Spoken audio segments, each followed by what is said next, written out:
Hello সবাইকে, সবাই কেমন আছে? আশা করি অনেক অনেক ভালো আছো। আজকে আমার কৃষি মেলাতে অনুষ্ঠান আছে, তাই সৌরভ মেকআপ করছে, মানে আমি মেকআপ করছি।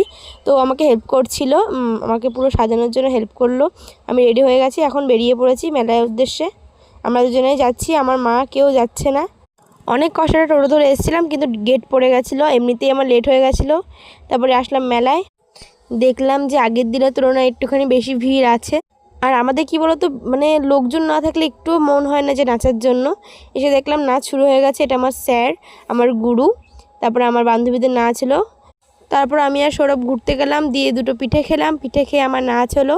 তোমরা সবাই দেখো, বলো কেমন হয়েছে নাচটা। আমি এই সময় আমার মা বাবাকে সবাইকে খুব মিস করছিলাম, কারণ কেউ আসে না আমার নাচের সময়, খালি সৌরভই আসে। কিন্তু ও আমার পাশে থাকলে আমাকে এতটাই গুড ফিল করায় যে আমার মনেই থাকে না যে আমি কার সঙ্গে রয়েছি, কীভাবে রয়েছি। তারপরে আমার সেকেন্ড নাচ হলো। আমার যখন 3 বছর তখন থেকে আমি নাচ শিখি, আজ আমার 16 বছর। তারপরে তো আবার রেডি হয়ে গেলাম থার্ড নাচের জন্য। থার্ড নাচটা হচ্ছিল, এটা আসামের গানের নাচ হচ্ছিল, পাহাড়িয়া গান, যেখানে চা পাতা তোলার একটা নাচ। 7-8 দিন আগে আমাদের পারুলিয়ায় আমাদের অ্যানুয়াল প্রোগ্রাম হচ্ছিল, যেটা আমাদের প্রতি বছর হয়। আমি সেখানে ভিডিওটা তোমাদের সঙ্গে শেয়ার করতে পারিনি।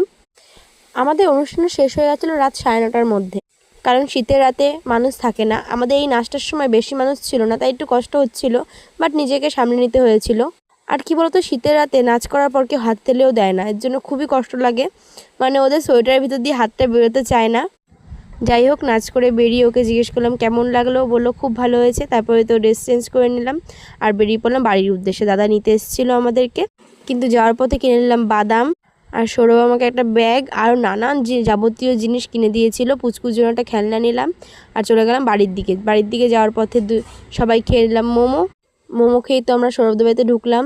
ঢোকার আগে দিয়ে দিলাম দাদাকে বাদাম আর বাড়ির জন্য যেটা নিয়েছিলাম সেগুলো। এসে দেখলাম মা বানিয়েছে পিঠে, আর এদিকে মা আমাকে ভাত মাখিয়ে খাইয়ে দিল। আমি ড্রেস চেঞ্জ করে ঘুমিয়ে পড়লাম। বাই।